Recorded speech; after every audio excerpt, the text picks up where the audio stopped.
Shalom kekasih Tuhan, kembali dalam renungan Light of Revival, renungan yang akan menuntun kita di sepanjang hari ini.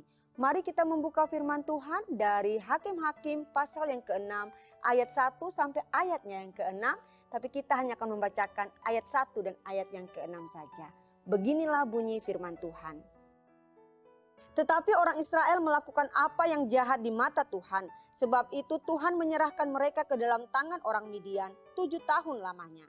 Sehingga orang Israel menjadi sangat melarat oleh perbuatan orang Midian itu. Lalu berserulah orang Israel kepada Tuhan. Berserulah kepada Tuhan segera. Kekasih Tuhan, kehidupan bangsa Israel setelah mereka keluar dari tanah Mesir dan menetap di tanah perjanjian, masa di mana mereka ada di bawah kepemimpinan para hakim, dikenal sebagai masa kelam kehidupan mereka. Kondisi mereka seperti lingkaran setan.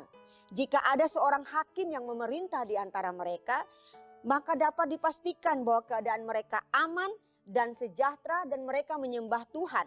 Tetapi jika hakim itu ataupun orang-orang yang hidup sejaman dengan hakim itu meninggal, maka segera sesaat setelah itu mereka akan kembali untuk menyembah berhala.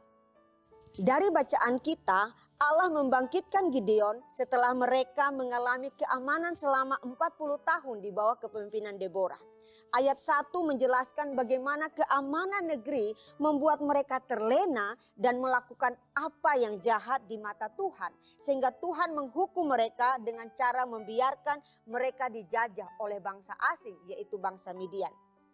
Dalam sejarah hidup bangsa Israel di dalam perjanjian lama dapat dipastikan bahwa penjajahan bangsa asing merupakan hasil dari dosa mereka kepada Tuhan. Penderitaan, masalah, kesulitan dan tantangan hidup yang mereka alami merupakan buah dari kelakuan jahat mereka, buah dari pemberontakan mereka kepada Tuhan dan perintah-perintahnya. Namun syukur kepada Allah di masa kini tidak selamanya penderitaan, masalah, kesulitan dan tantangan hidup yang dialami oleh orang percaya dikarenakan oleh dosa. Bisa jadi penderitaan, masalah, tantangan hidup, kesulitan itu justru kita alami karena iman kepada Tuhan Yesus. Apa pelajaran rohani dari awal kisah panggilan Gideon menjadi hakim bagi kita? Ada dua. Yang pertama, Allah menggunakan penderitaan, masalah, kesulitan dan tantangan hidup untuk menarik perhatian kita.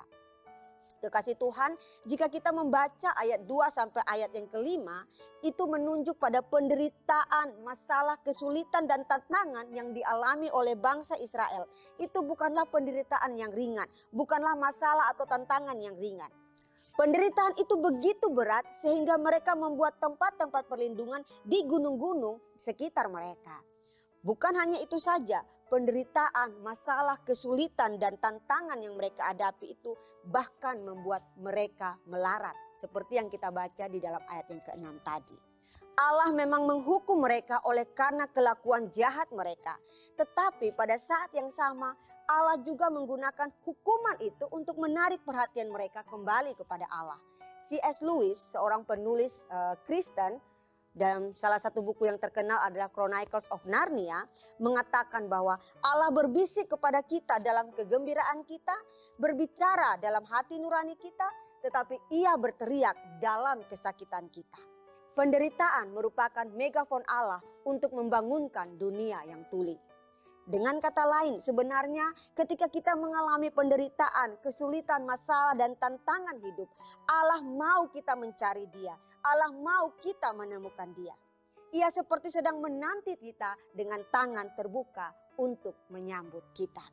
Karena itu, jika saat ini kita sedang menderita, ada kesulitan, punya masalah dan menghadapi tantangan kehidupan, jangan hanya mengeluh, jangan hanya cemas, jangan hanya menggerutu. Tetapi datang kepada Dia yang sedang menanti kita dengan tangan terbuka.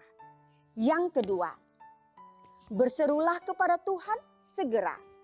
Kekasih Tuhan, bangsa Israel menunggu 7 tahun lamanya sampai kondisi mereka sudah melarat, barulah mereka berseru kepada Tuhan. mereka mencoba berbagai macam cara dengan kekuatan dan kemampuan mereka untuk menghadapi kesulitan itu. Setelah semuanya tidak berhasil, barulah mereka mencari Tuhan.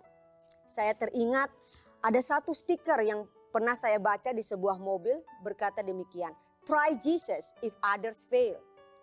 Kalau segala cara yang sudah dicoba gagal, tidak berhasil, coba datang kepada Yesus. Tuhan Yesus menjadi jalan keluar terakhir yang diambil. Hal yang sama inilah yang dilakukan oleh bangsa Israel dalam kisah yang kita baca ini. Tetapi belajar dari kesalahan mereka, saat kita menghadapi penderitaan, kesulitan, masalah dan tantangan dalam kehidupan, berserulah kepada Tuhan segera. Jangan tunda, jangan tunggu, jangan coba yang lain dulu. Segeralah berseru kepada Tuhan. Amin. Mari kita berdoa.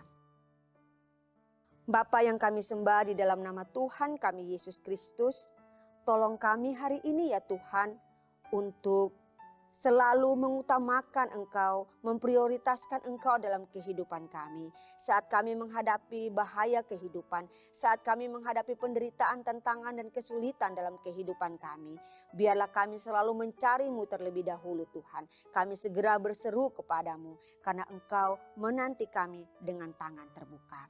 Kiranya berkat-Mu turun atas kami dan orang-orang yang kami kasihi di sepanjang hari ini.